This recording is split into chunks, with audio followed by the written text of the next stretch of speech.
Assalamualaikum warahmatullahi wabarakatuh. Waalaikumsalam warahmatullahi. Kula Suhadi saking Menganti Gresik, Gus. Inggih.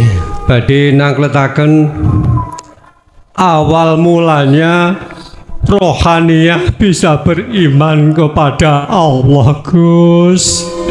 Demikian saja pertanyaan kula, Gus. Matur suwun. Waalaikumsalam warahmatullahi wabarakatuh. Waalaikumsalam warahmatullahi wabarakatuh.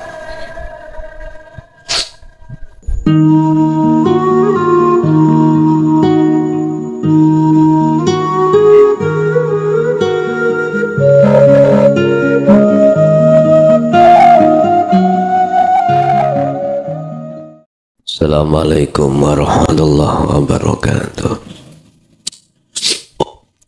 Ila hadratin Nabi Mustafa Rasulullah sallallahu alaihi wasallam wa ala alihi wa azwajihi wa dzurriyyatihi wa karamatihi wa ali baitihi wa ashabil kiram wa ila jami'il anbiya wal mursalin wal awliya wa syuhada wa salihin wa tabi'ina ila yaumiddin. Khususan ila jami'i masayikhi ila muntahum wa ila abaina wa ummatina wa azdatina wa masyayikhina wa aulatina wa azwazina wa dhurriyyatina wa ahli baitina wa jami'i man tabi'ana khususan jami'il arwah fi hadil majlis wa ghairuhum.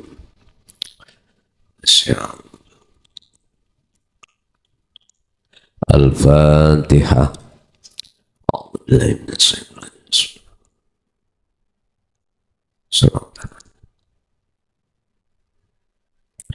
Bismillahirrahmanirrahim. Alhamdulillahi rabbil alamin wa bihi nasta'inu ala umurid dunya waddin.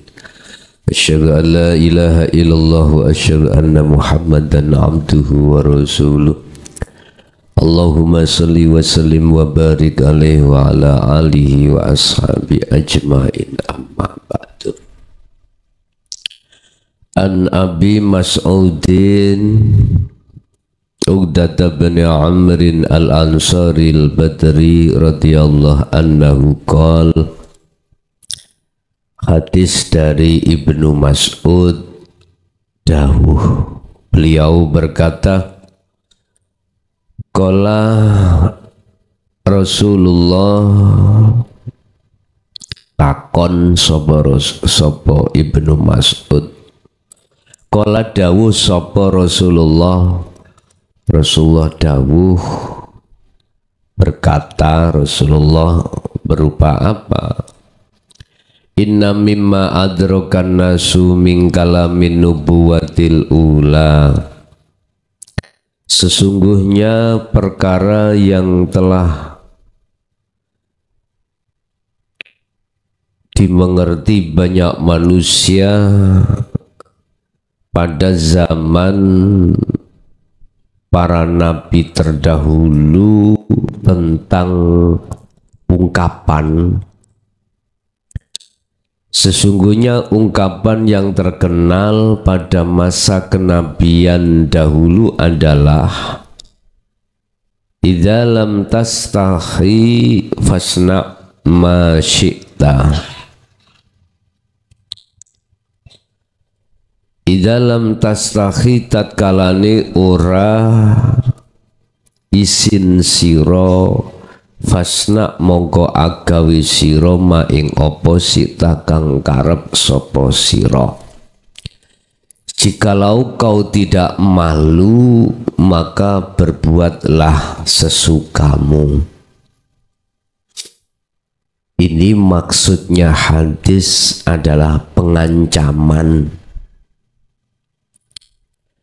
Para nabi dan rasul pada saat itu sudah tidak peduli lagi terhadap umat yang pada saat itu umat itu mayoritas membenci dan menolak ajaran beliau. Jadi cara orang itu sudah putus asa, orang tua terhadap anak. Udah sesukamu, kau manut mengikuti saya, terserah.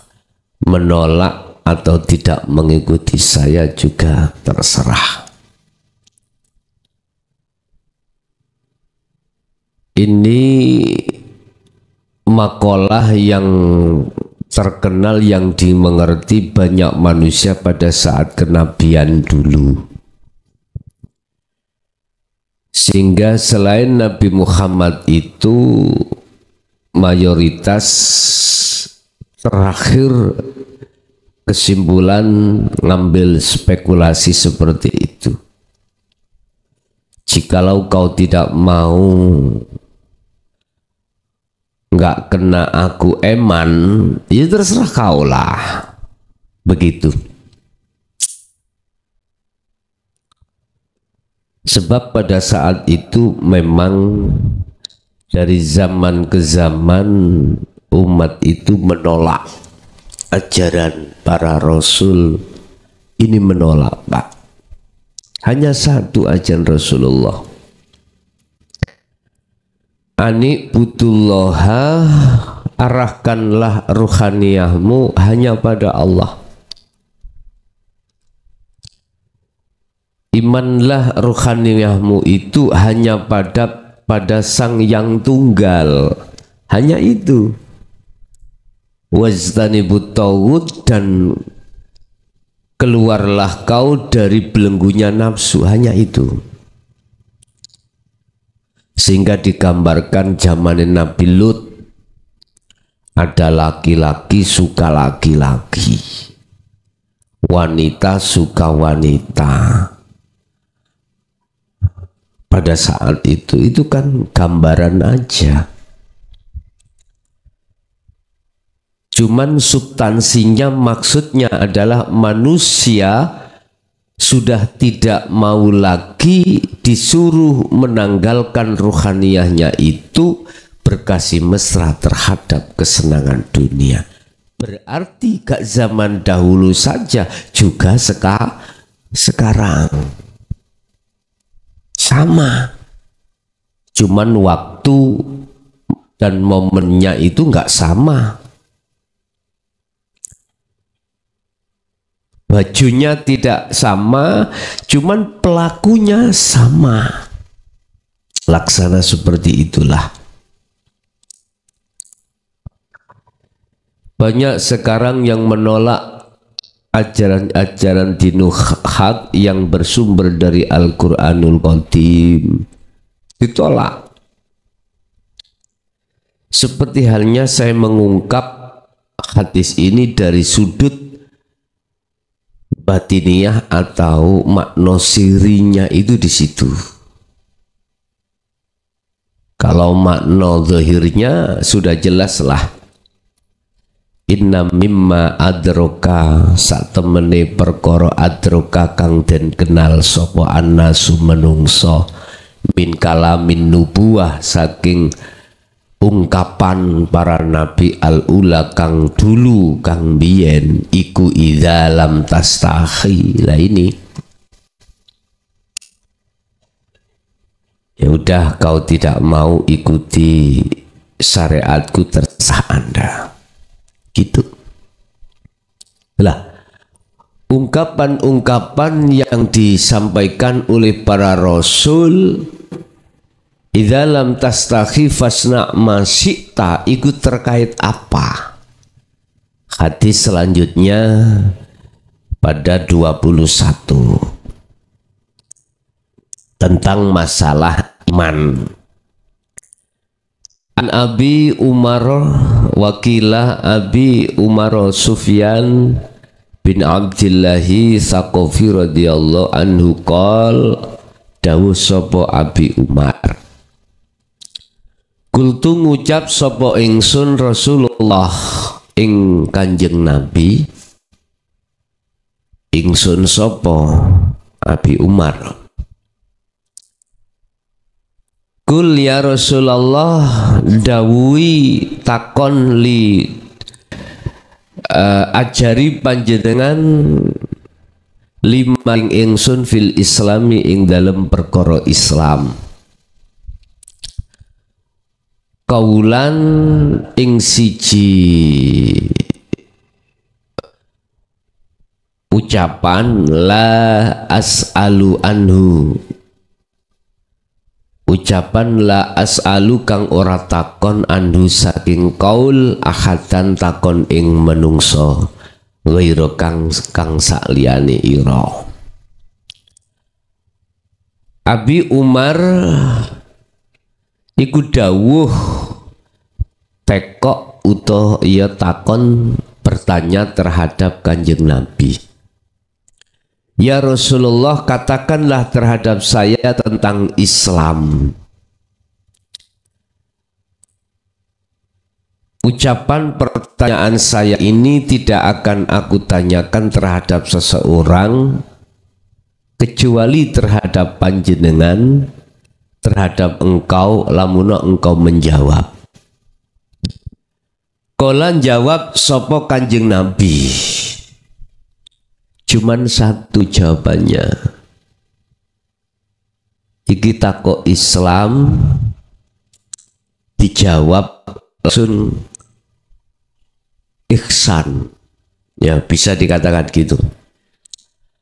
Amantu imano siro, amantu iman sopo ingsun billahi kelawan Allah tok. Sumastaqim mongko terusno, maka teguhkan. Katakanlah amantu saya beriman terhadap Allah saja, sumastaqim maka teguhkanlah keimananmu terhadap Allah. Maksudnya apa Pak ini? Itulah keimanan di dalam hatimu yang sudah pada hakul iman, bukan nurul iman lagi. Iman hanya terhadap Sang Yang Tunggal yang sebagai pelaku satu-satunya, tidak ada yang lain atas segala aspek apapun yang terjadi baik di dalam dirinya maupun di luar dirinya. Jikalau ruhaniyahmu sudah iman hanya pada Allah, hanya pada Sang Yang Tunggal, baik perbuatan yang dikatakan secara syariat di dalam 4 waktu, balak nikmat taat maksiat, maka fastaqim, teguhkan, kuatkan terus sampai matimu pun harus begitu. Inilah yang kumaksud dengan adanya khalwat uzlah ruhaniyahmu itu, iman berubah, berhijrah dari iman terhadap selain hidup, kemudian hanya pada hidup, kuat no terus. Bahasa khalwat ketika su'ul basirah, kuatkan sampai kepada hakul basirah, sampai bertemu dan berangkul-rangkulan, fastaqim. Hal ini dituangkan Allah di dalam surat Fussilat, surat yang ke-41 ayat 30. Innalladzina amanu, innalladzi satemene wong akeh iku qalu kang padha dawuh sapa ladina, kang padha ngucap. Apa ucapannya? Rabbunallahu, utawi pangeran ingsun iku Allahu Gusti Allah. Sumastaqamu mongko nuli padha istiqomah meneguhkan sapa alladzina tatanazzalu alaihimul malaikah. Sesungguhnya banyak orang yang di situ berkata, saya beriman hanya pada Allah.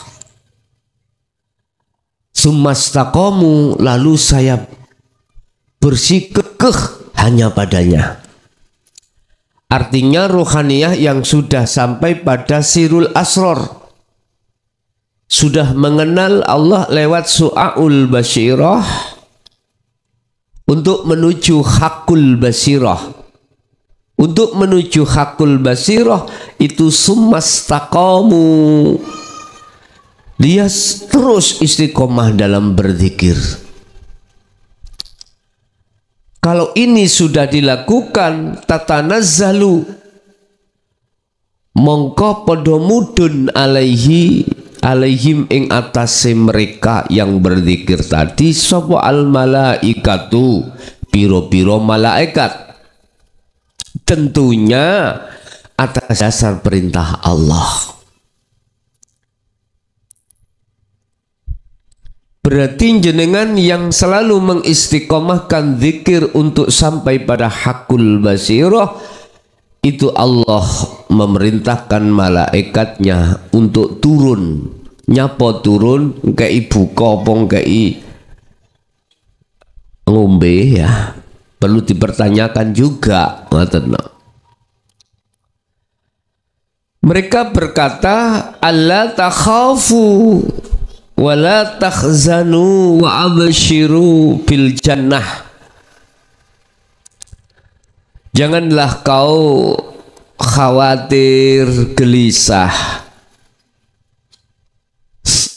wala takhzanu, dan janganlah kau takut.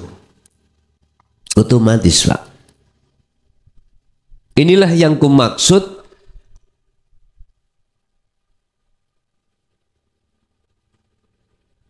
yang pernah kukatakan dari sebuah kalam mutiara. Allah akan menurunkan waridnya hanya terhadap hamba yang dikehendaki.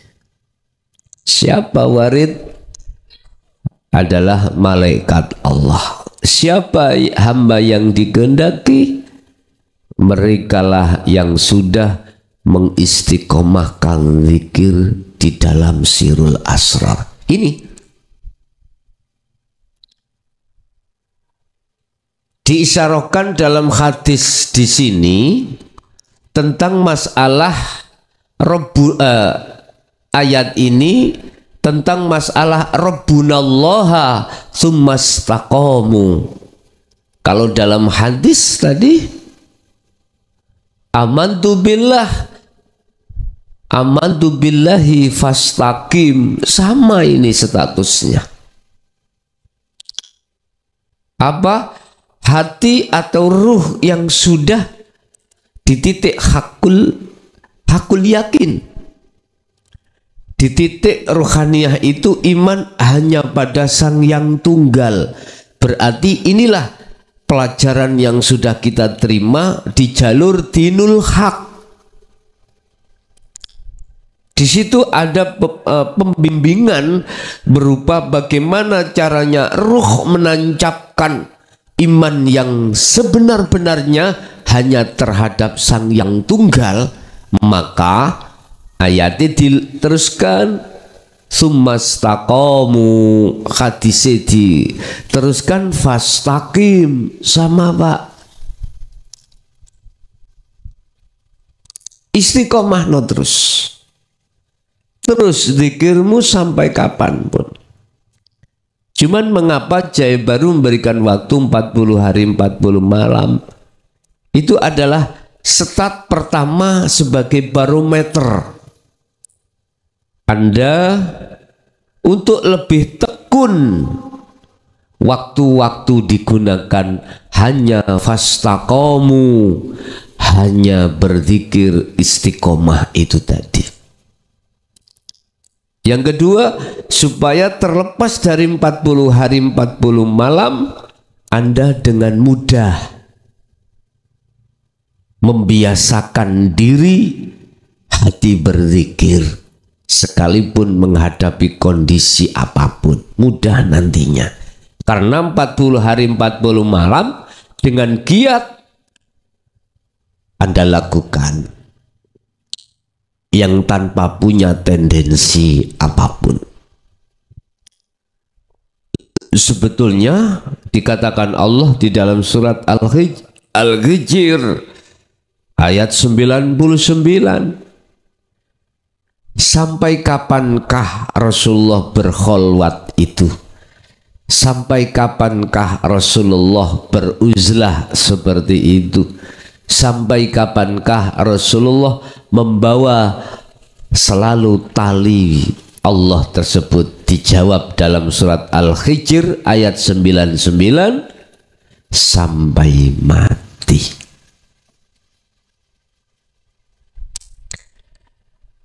Bapak Ibu hadirin, apa maksud tujuan Allah menyuruh malaikat turun di jagatnya ruh? Apa tujuannya itu? Di samping apa yang dikatakan di dalam Al-Quran surat Fussilat ayat 30 yang mengatakan jangan takut, jangan khawatir dan lain sebagainya. Di situ beliau visi dan misinya adalah mengusir semua penjajahnya ruh di dalam jagatnya ruh. Apa itu? Nafsu itu. Itu kan sang penjajah diusir. Sana kau keluar. Ini tempat khusus hambaku beruzlah menghadap pada Allah.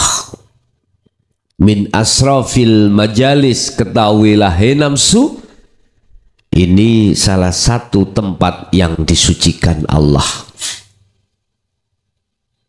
Itulah alamnya arwah, jagati arwah jenengan itu diusir. Akhirnya ruh itu betul-betul menghadap pada Allah di setiap saat dan waktu. Tapi namanya nafsu iblis nggak sampai menyerah sampai di situ. Ya malaikat Allah, malaikat Allah, jangan dikira saya keluar itu nanti tidak masuk lagi menyerang. Nggak. Saya tetap mengintimidasi. Aku mencari celah. Illa ibadakallah, kecuali hamba Allah yang tidak bisa aku cari celahnya. Innahumul muhlasin. Itulah hamba yang senantiasa istiqomah hatinya bermunajat pada Allah. Yang kedua, visi dan misinya adalah membawa nurul ma'rifatillah, membawa cahaya makrifat pada Allah, dari Allah yang diberikan terhadap jagatnya hati. Ingat, satu biji rais cahaya makrifat tatkala dijatuhkan di jagat dunia di siang hari jam 12 siang, maka reduplah cahaya matahari ini. Itu satu biji rais beras, maka jagat dunia ini sinarnya matahari tenggelam. Artinya lebih kuat cahaya makrifat Allah daripada cahaya matahari. Mengapa demikian? Karena cahaya matahari terbatas di dunia ini. Di dunia ini jagatnya terbatas, tapi jagatnya ruh tidak terbatas. Allah takhafu, janganlah kau khawatir atau takut, karena Allah siap melayanimu 24 jam. dilayani kau 24 jam tanpa berhenti. Tidur kamu yo dinini bubukkan oleh Allah, dilus-lus oleh Allah, dikusuk-kusuk, ya dikusuk-kusuk namanya itu, diuru-uru oleh Allah. Kamu sakit selalu ditunggoni Allah, ditunggoni. Kau seger waras atau sehat, itu pun selalu ditunggoni Allah. Nggak ada sesuatu yang tidak dikerjakan kecuali yang mengerjakan Allah. Kau tinggal apa? Tinggal hidup 9, artinya tinggal ngoten lah. Tinggal nggih ya itu. Oleh sebab itu Allah tahafu, jangan kau punya rasa takut, khawatir, bahkan gelisah. Wala takzanu, sama. Wa abshiru, dan berbahagialah kau bil jannah, dengan apa yang telah disiapkan Allah, allati kuntum tu'adun, allati kang kuntum kang ono sira kabeh tu'adun kang wis den janjekake. Iki yang sudah dijanjikan. Jiwamu akan tentram, jiwamu akan damai tatkala ruhaniyahmu itu sudah bertemu oleh Allah. Bapak Ibu hadirin jamaah rahimakumullah. Hadis yang ke-20 tadi itu bentuk jengkele para nabi dulu, ya. Para nabi dulu, sebab banyak di antara umat di situ menolak. Dan Rasulullah tidak 1-2 kali memberikan saran, memberikan seruan, tapi fakta di lapangan tidak hanya ditolak, bahkan diserang balik. Ini semua makalah gara-gara utak nabi, mana pokal gawe nabi Rasul. Ini bentuk sihiri Rasul. Udahlah Pak, pokoknya nggak mau ada nggak ada enaknya. Beliau dulu itu nggak ada enaknya. Cacian, makian, hinaan dari masyarakat umat pada saat itu gak jauh berbeda. Iya tak, gak jauh berbeda. Apa yang kita dapatkan ketika kita menyerukan dinul haq? Ayo, sama, sebetulnya sama. Hinaan, cacian, makian, dan lain sebagainya. Tapi toh itu tidak akan menyurutkan keteguhan ruhaniyahmu untuk fastaqim,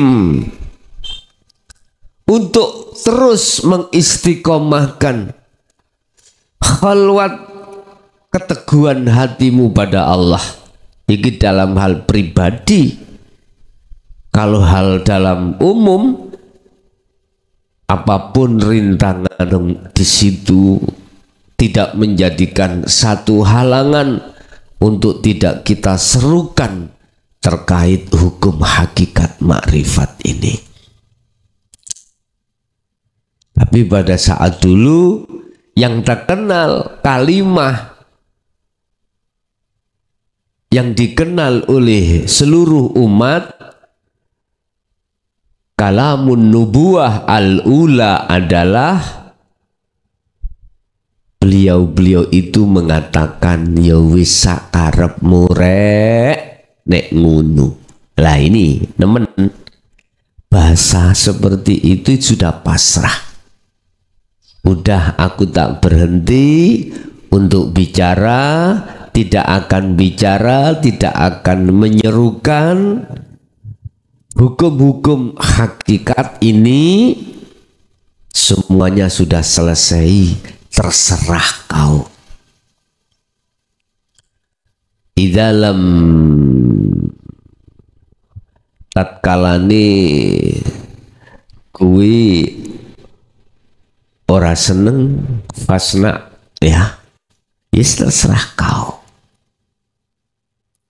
Ini yang terkenal kalimah yang muncul para nabi, an-nubuwah, berarti piro-piro nabi dulu seperti itu. Berarti kalimah ini mengandung satu ancaman. Apa ancamannya? Sudah dekat yang namanya penghapusan peta oleh Allah terhadap al-basariyah, manusia ini, penghapusan peta. Yang kedua, ini tertanda beliau sudah tidak mau menyerukan lagi. Waktunya sudah selesai, habis sudah. Jadi beliau berhenti, tidak menyerukan dinul haq. Udah. Berarti tertanda sudah. Waktunya tinggal sejengkal. Yang terakhir, udah. Beliau pasrah pada Allah, karena sudah waktunya sudah selesai, ditutup buku. Selanjutnya beliau akan dikeluarkan dari zona tersebut. Iku pada saat-saat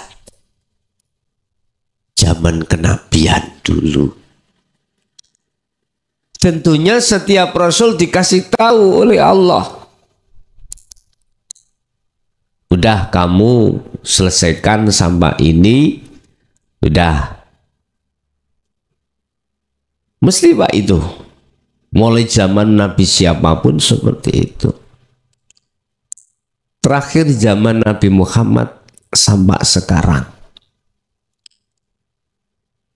Sehingga Rasulullah memberikan satu tanda terhadap kita sebagai umat. Salah satu tanda hari kiamat bagaimana? Kemarin kapan itu sudah kita bahas sedikit. Nanti ada satu zaman di mana umatku banyak sekali. Banyak pengikutku. Cuman laksana buih di lautan. Diterpa badai ke barat, timur ke timur, nggak punya pendirian, seperti buih di lautan. Artinya keimanan umat Islam itu goncang, disulut pihak ketiga. Sedikit aja udah bermusuhan, perpecahan. Kita lihat di Timur Tengah pada tahun 90 bagaimana Irak dengan Iran, bagaimana Irak dengan Kuwait, akhirnya dihabiskan oleh Mamaria ya, Irak dengan tuduhan ada alat senjata biologis pemusnah massal, nyatanya juga tidak. Itu umat Islam digoncang dengan pihak ketiga, nggak ada mutunya. Karena apa? Karena mereka tidak aman tu billah fil hakikoti, secara hakikat nggak ada imannya itu pada Sang Yang Tunggal, nggak ada. Imannya campur-campur Pak. Kamu aman tuh billah, iya di lesannya saja. Saya beriman pada Allah itu hanya di ucapan lisan, di hati telea. Nggak bisa Pak, kecuali mereka-mereka yang rohaniyahnya itu sudah istiqomah, sudah mendapatkan sirul asrar dan istiqomah menuju hakul basyirah. Kecuali ini golongan mukhlas ini Pak.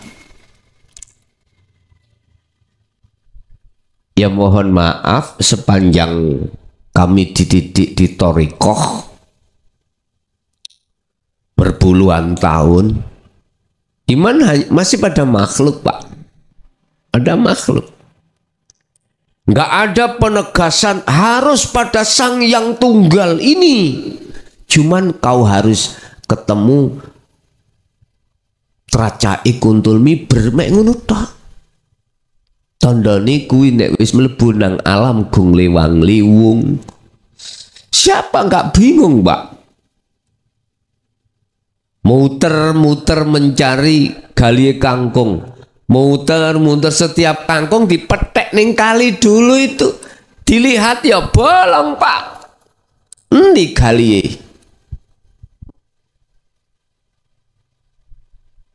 Kita cari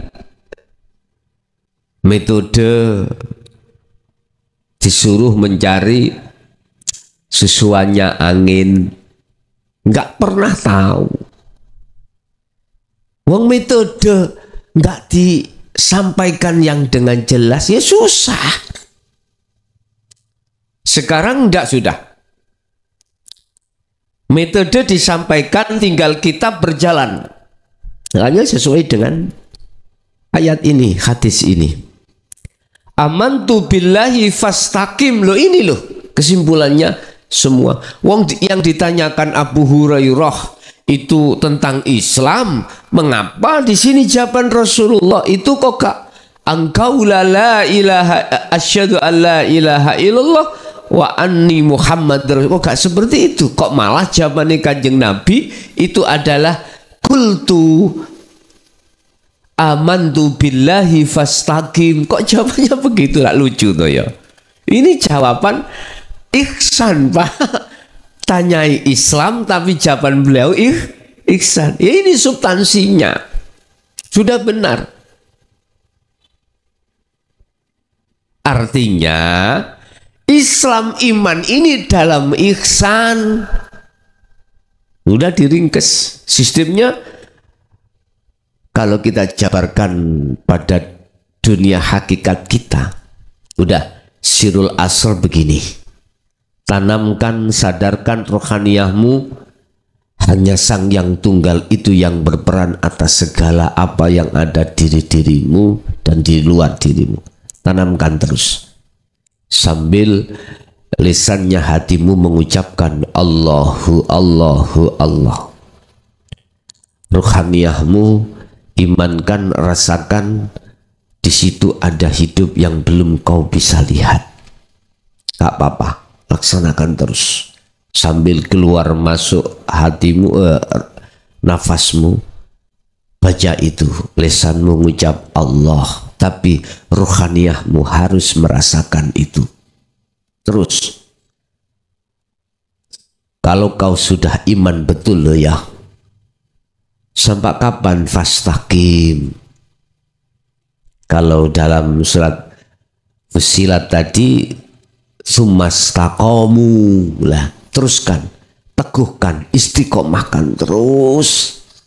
Itu cara kau untuk mendapatkan hakul basirah di situ. Yuh, gampang sekarang. Dulu jangankan kita dikasih seperti ini, tanya saja langsung dikaplok, Pak. Iya. Saya berulang-ulang kali mendapatkan pisuan COK niku luar biasa. Iya. Iya. Nggak dikasih tahu malah dipisui. Subhanallah. Inilah mengapa zaman sekarang lebih mudah rahasia mengapa tahun 2006 dulu banyak menganggap bahwasanya saya gila. Ini jawabannya ini. Ini jawabannya. Cuman banyak masyarakat yang tidak mengerti sehingga berspekulasi yang kurang enak didengar. Tetapi itu sudah merupakan fisik akademik kami, sehingga dengan begitu yang diuntungkan adalah kita yang hidup di zaman sekarang ini. Gak seperti dulu. Bagaimana bisa cair Pak dulu itu? Wah. Pokoknya Masyayikh kalau dawuh kita nggak boleh. Tanya nggak boleh. Sebab apa dasarnya? Yang membikin kau paham, gak paham, ya Allah, udah, gak usah kakean. Itu begitu dulu itu, ya Allah, kejam Pak. Itu kejam. Tidak hanya marah lewat ucapan fisik. Yang dulu itu kita percaya, guruku mesti ngomong, aku nempeli ngakmu itu mukul kamu, itu tidak mukul kamu, tapi mukul setan yang ada pada dirimu. Ini percaya aja kok. Jaduknya kita ya sakit. Ya, oke. Tapi tidak ada rasa marah, dendam apalagi terhadap sang guru, tidak ada. Kalau sekarang tak tunggu di luar. Allah. Urusan polisi. Dulu santri itu nggak berani bilang orang tua kalau diajar oleh gurunya, nggak berani. Orang tua dulu pasti akan nambahi Pak. Nambahi. Karena orang tua dulu berpedoman, jikalau kau nggak salah, nggak dablek, nggak beling, nggak mungkin guru nyambok kamu, nggak mungkin. Ngono. Kalau sekarang bagaimana? Yang datang ke guru bukan anak, orang tua. Ngelabrak akhirnya urusan polisi. Ini perbedaan anak dan orang tua pada saat zaman dulu dengan zaman sekarang. Ya. Apalagi kita disiplin di dalam agama luar biasa. Luar biasa.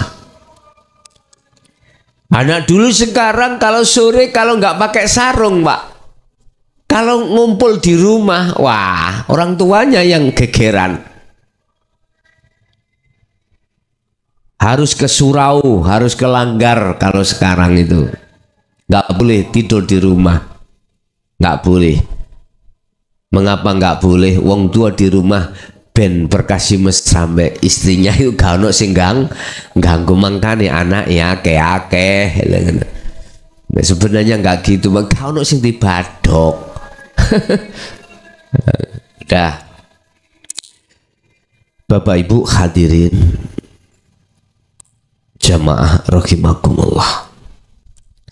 Kalau hadis 20 tadi sudah turun, berarti ini tetanda Allah wis pegel. Ya, Allah sudah pegel. Sudah capek ya. Nah, di situ dikatakan kalau kau maumu seperti itu sakarepmu, di dalam tasna udah sakarep kau untuk melakukan apa yang kau lakukan. Oke, silahkan. Berarti nggak ada seruan untuk ruhaniyah tinggalkan selain Allah, nggak ada. Karena sudah final, sudah final. Ada toh Pak? Anak itu, umat itu ada dikandani, dikasih tahu dinasehati atau tidak, itu tetap nggak percaya. Tetap nggak percaya. Innal ladzina kafaru sawaun 'alaihim a'anzartahum am lam tundirhum la yu'minun. Dinasehati tentang dinul haq atau tidak, tetap la yu'minun, tidak akan pernah percaya. Ya, golongan yang seperti ini ternyata Pak, ternyata di dalam Al-Quran sudah dikatakan oleh Allah, ulaika fi dhalalim ba'id, yaiku ahlul kitab, ahli kitab, ahli cendekiawan yang selalu mendahulukan ngejokno akali. Loh, apa? Akal yang didahulukan. Jadi dia ahli kitab atas kecerdasannya, atas kepinterannya. Di situ dia hadapkan sebagai alat untuk mendebat apa yang disampaikan para rasul pada waktu itu. Sama dengan sekarang. Mestinya dengan iman ini dia terima, bukan akal. Oleh karena mereka ini termasuk golongan ahli kitab yang orientasinya itu di akal, maka dengan senjata itulah dijadikan sebagai alat untuk mendebat dan memusnahkan makalah-makalah, fatwa-fatwa yang mengajak rohaniah hanya pada Sang Yang Tunggal. Berhasil mereka.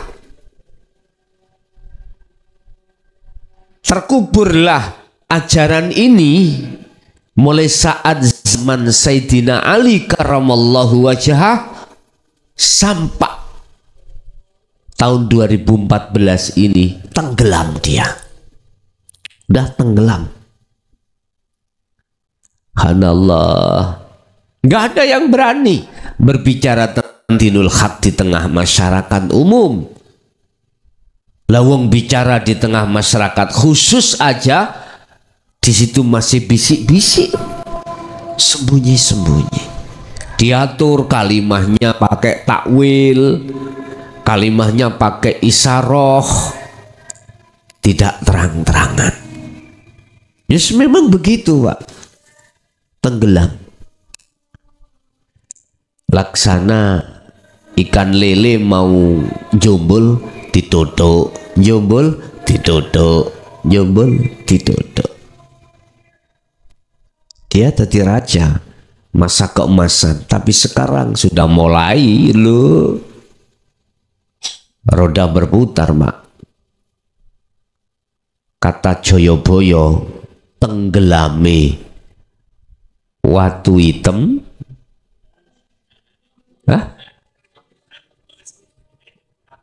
tenggelami gabus, kambangi watu hitam. Tenggelamnya gabus,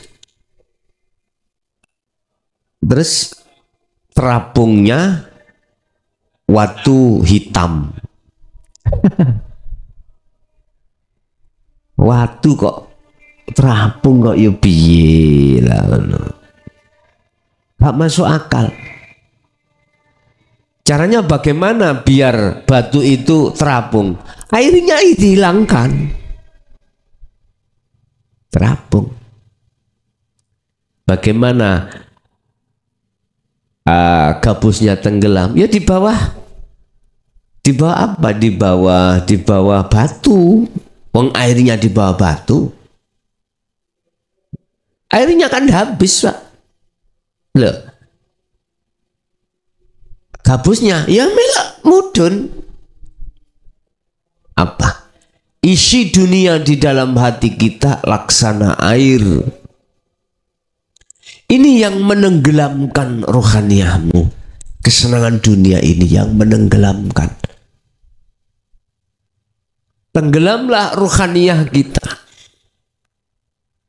Lah, kita ingin bebas dari tenggelamnya rohaniah dari air, ya airnya kita kuras, Pak. Airnya kita habiskan. Inilah maksud nafi. Pembersihan isinya la ilaha di dalam hatimu biar muncul illallah. Caranya bagaimana kita nguras atau menghabiskan air itu di lautan. Lautan ini kita kuras. Di dalam lautan ternyata banyak naga, Pak.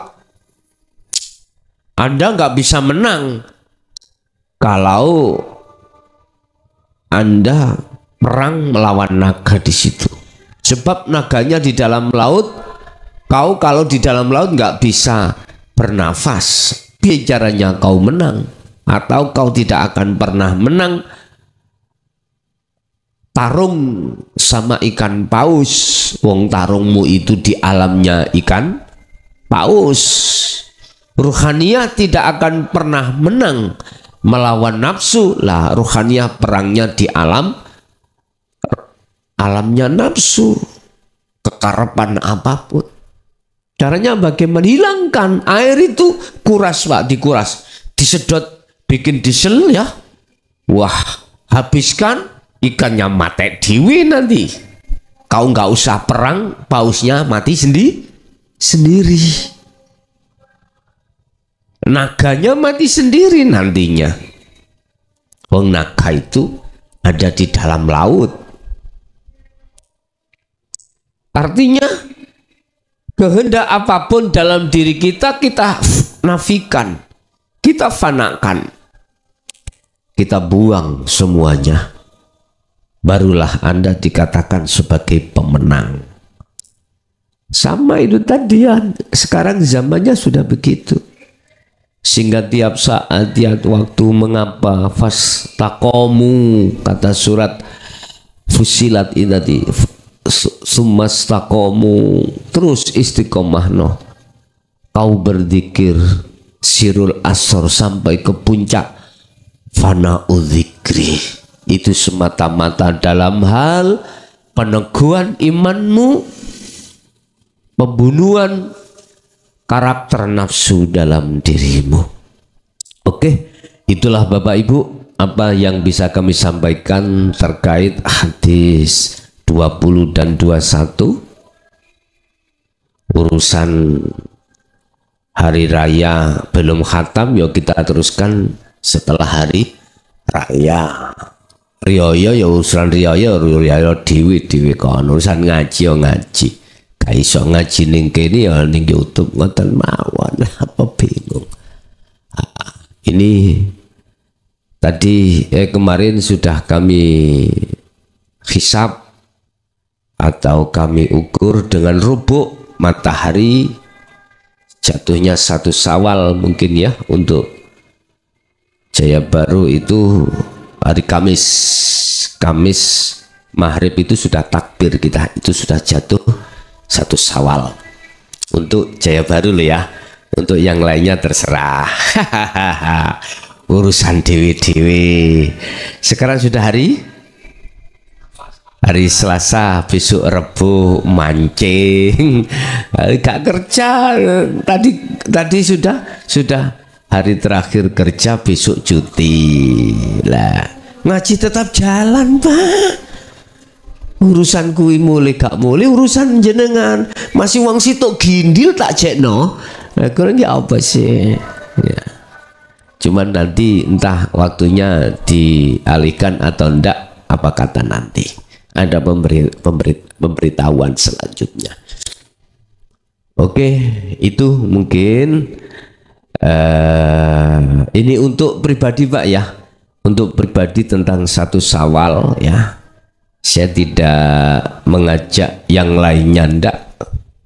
Jadi hisab sudah dilakukan, lewat rubuk pun matahari sudah dilakukan, ternyata jatuhnya hari Kamis malam Jumat.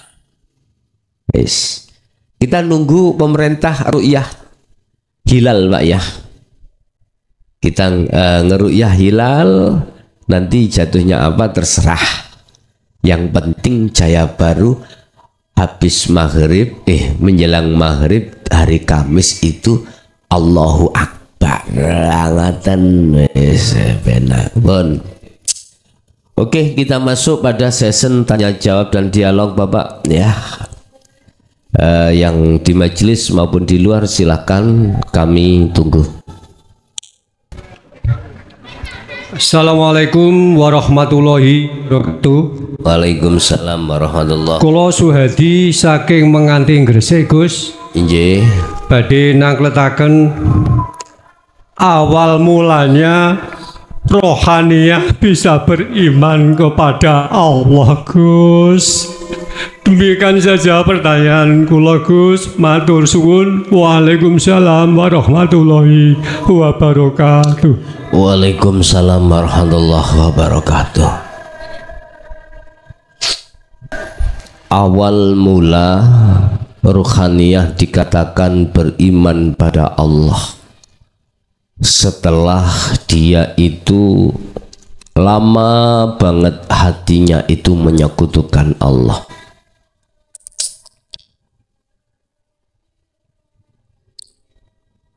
Fatalaqqa Adamu min rabbihi kalimatin fataba alaihi.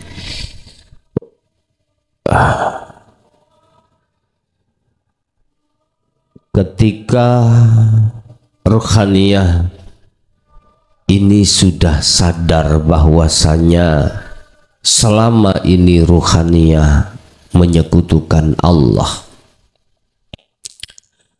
ruhaniyah selanjutnya pasti akan melakukan apa yang sudah didawuhkan Allah dan didawuhkan Allah di dalam Al-Quran dan dijalankan dawuh dalam hadis Rasulullah tadi.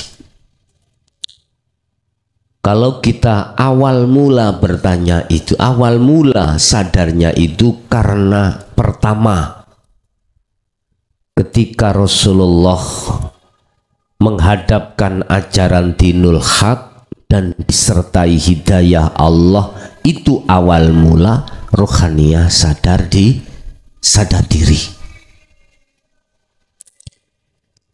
Tapi mayoritas banyak rohaniyah manusia itu yang menganggapnya ini angin lalu,